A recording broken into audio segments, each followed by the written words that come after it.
আজকে 31শে ডিসেম্বর আমার সমন্বয়ক সন্তানরা তারা একটা রূপরেখা দেবে, শুনতে পাচ্ছি সরকার একটা রূপরেখা দেবে। আমি ভাবলাম আমারটা আগে দিয়ে দেই।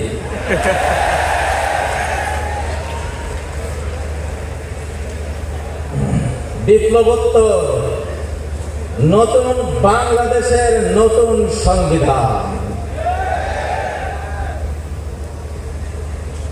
আল্লাহর নামে যিনি পরম করুণাময় অতি দয়ালু, আমরা স্বাধীন বাংলাদেশের জনগণ ইসলামকে আমাদের শাসন ব্যবস্থার ভিত্তি হিসেবে গ্রহণ করে এবং ন্যায় বিচার ও স্বাধীনতা এবং ঐক্যের নীতিগুলোর প্রতি প্রতিশ্রুতিবদ্ধ হয়ে সংবিধান প্রণয়ন করছি। কোরআনের শিক্ষা এবং মহানবী মুহাম্মদ সাল্লাল্লাহু আলাইহি সাল্লামের সুন্নাহর উপর ভিত্তি করে এই সংবিধান রচিত হবে। এটি আল্লাহর আইন প্রতিষ্ঠা, সামাজিক সমতা নিশ্চিত করা এবং ইসলামী উম্মাহর সার্বভৌমত্ব রক্ষার জন্য নিবেদিত থাকবে। প্রথম অধ্যায় ভিত্তিমূলক নীতি। ধারা 1 রাষ্ট্রের প্রকৃতি।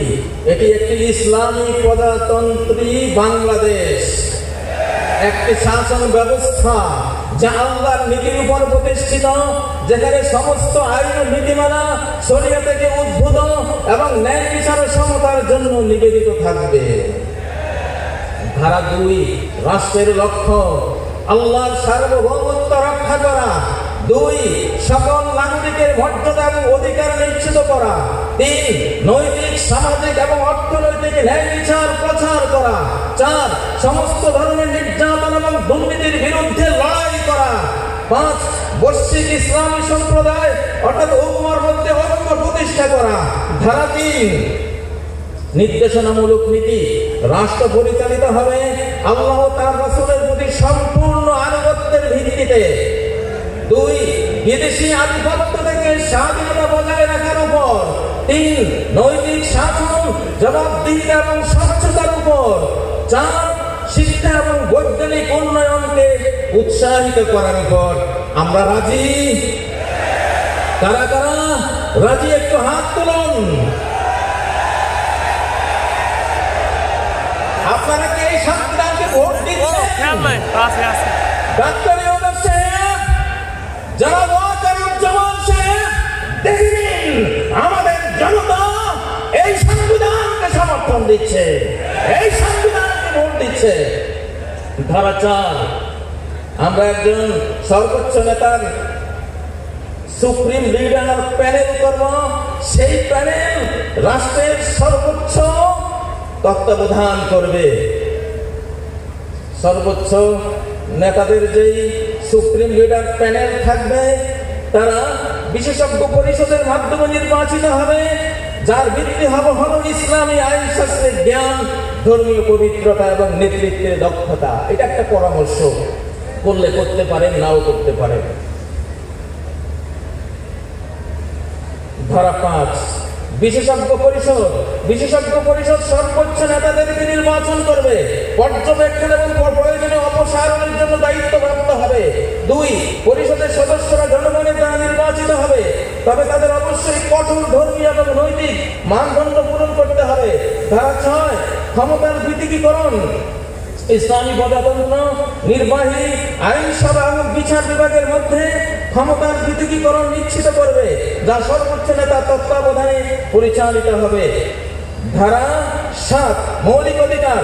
সকল নাগরিক জাতি বা সম্প্রদায় নির্বিশেষে আইনের সামনে সমান। মুসলিমরা একটি রাজনৈতিক ইউনিট, অমুসলিমরাও প্রত্যেকে এক একটি সমমর্যাদার রাজনৈতিক ইউনিট, কেউ সংখ্যালঘু নয়। 2 ইসলামী নীতিমালার সীমার মধ্যে মত প্রকাশ, সংবাদপত্র এবং সমাবেশের স্বাধীনতা নিশ্চিত করা যাবে। 3 রাষ্ট্র সকল নাগরিকের জন্য স্বাস্থ্য সেবা এবং সামাজিক সুরক্ষা প্রদান করবে, নারী ও শিশুর সুরক্ষা করবে। অপরাধের ক্ষেত্রে তাদের কারাবন্দী নয়, বরং নারীদেরকে গৃহবন্দী করা যাবে, কারাবন্দী নয়। বা আমসিকুহুন্না বিল বুয়ুত, নারীদেরকে গৃহবন্দী করো, কারাবন্দী নয়। পারিবারিক সমস্যার ক্ষেত্রে স্বামী স্ত্রী উভয়ের বংশের বিচারক নিয়োগ করা হবে কোরআনের বিধান।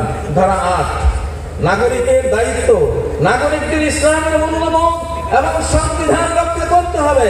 জাতীয় উন্নয়ন এবং প্রতিরক্ষায় অংশগ্রহণ করা সকল নাগরিকের বাধ্যতামূলক দায়িত্ব হবে।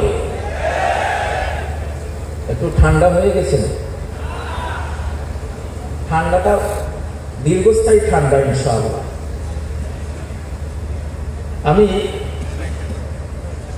এখানে আরো কয়েকটা ধারা আছে, সেটা কি পড়বো? ধারা 9, সশস্ত্র বাহিনীর তত্ত্বাবধান। সশস্ত্র বাহিনী সরাসরি সর্বোচ্চ নেতৃবৃন্দের কমান্ডে পরিচালিত হবে। তাদের মিশন হল ইসলামী প্রজাতন্ত্রের স্বাধীনতা এবং ভৌগোলিক অখণ্ডতা রক্ষা করা এবং এর নীতিমালা বজায় রাখা। আসলে যাই হোক,